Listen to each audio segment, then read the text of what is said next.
Okay, I think I have something for you here, so let me start off and I'll show you some new features that I think would be wise for you to do this one anyway, straight away. Backup database scheduler. If you click in there and you open this is going to look like that when you open it up.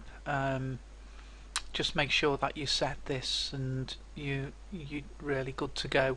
Set a day of the week to back up your database and a time of day to do that, and that really is it. Leave this pathway and it will back up a maximum of 2 folders, and then when it gets to a third it will delete the oldest one, and it'll always leave you concurrently running with 2. So if there's a problem in the future and a hard disk crash or something happens, to save a massive big download of data from Portara again, to speed up that process, there's always going to be a backup available to you. So this is a new feature, so if you want to instigate that, Rick, that will be great. And when you're done, when it's in the green like this, just say done, and that's that particular feature complete. Okay, so what you can see here now is Session Manager, and if you remember, this was inside the intraday manager. It was sitting here at one point and you would click into there. Now the intraday compression manager looks a little bit more tidy than it did, and this feature's been taken to the outside now, so there's no need for us to go in here. It's just to show you where it came from. And the session manager now is it services both the compression manager intraday and also the role manager. It looks exactly the same, and it actually works in exactly the same way without any changes. Alright, so whatever you did in here and you were familiar with before, you now do exactly the same. So while we're in here, I'm just going to show you to notice that I've set the BP to 0900 to 1300. That's what we're going to be working with, alright, in this demo. And so what we will look at now is the role manager. Let me click on that. Okay, so this is the role manager. We can see on the main user interface the sessions are now shared between the compression manager intraday and the role manager, and we just choose what template we want in exactly the same way as we do in the compression manager intraday. They are completely the same. Alright, so when you're happy with that, then you're good to go. Then to set a template up for custom end of session, it's simply go into the template. So here we're going to look at BP and the British pound template. We'll go in there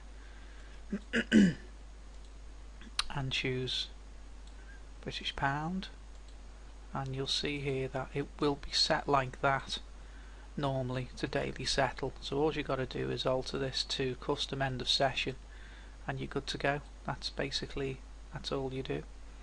When you're ready to, you've got your settings there, you save, and then you are good to go. So what I'm going to do is, firstly I'm going to run that with BP and then we'll analyze those results. If you remember in the session, the last 8 session, it was set from 9 o'clock to 1300 hours. Okay, so if we run that, roll contracts,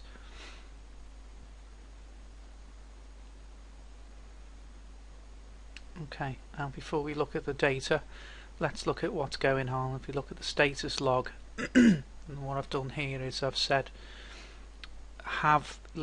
print the start and end of session, so it's 900 and it's always in CST time when you're in the role manager anyway, so that's nice and easy. And if you're playing around in the session, it will always, just in exactly the same way as it works when you're using it for the compression manager intraday, it's going to convert those times. Even if you're on local time, if you notice now I've got this set to local time zone Pacific, it's gonna, if you want to do that the same way as you do it for your for your intraday compression manager intraday, it will work in the same manner. So you can set them to local times if you want to do that. You don't have to, but it's always going to print CST time here for what session it's covering, regardless of how you've entered the times in the session manager.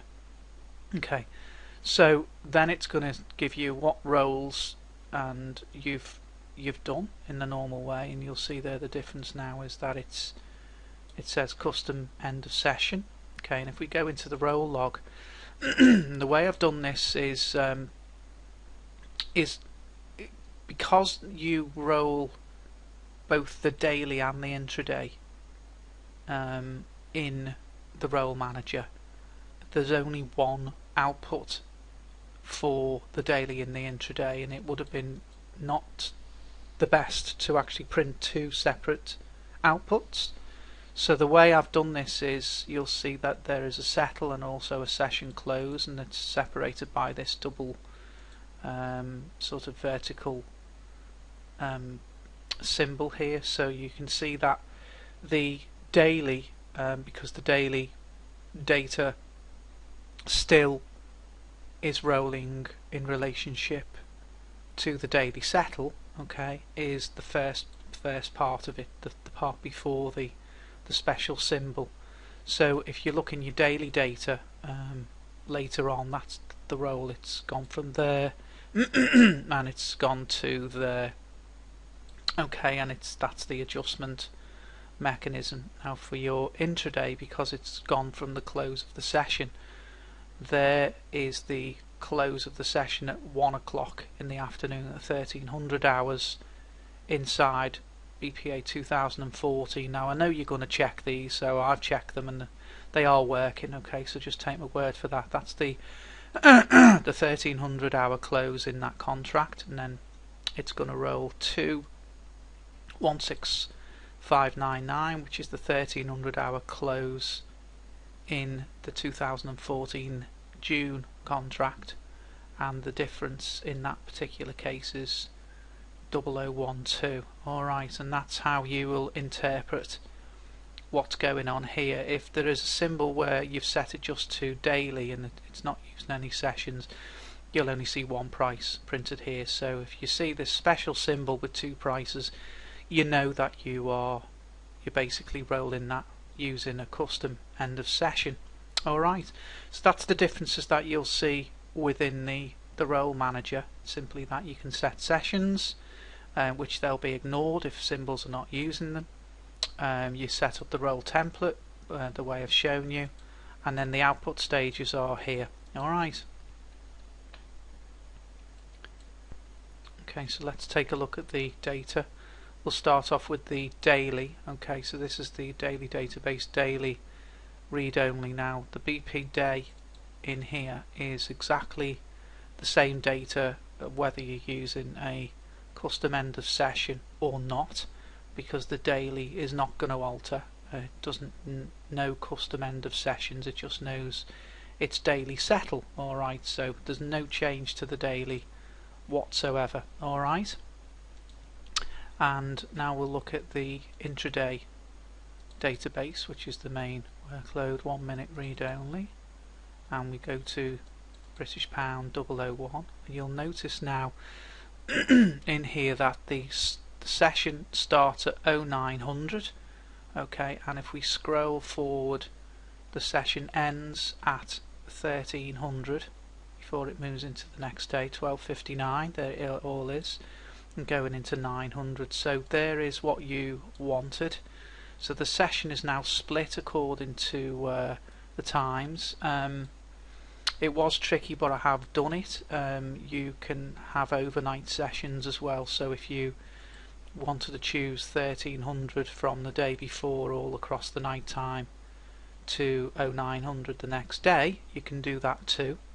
And obviously then it would be just be different. You'd be starting at 1300 and going forward. Alright, so in this case it's a normal session within the trading day, but you can do overnight sessions from the day before as well. Okay, and if we look at where those contracts roll, so I'm just moving down from M into U. From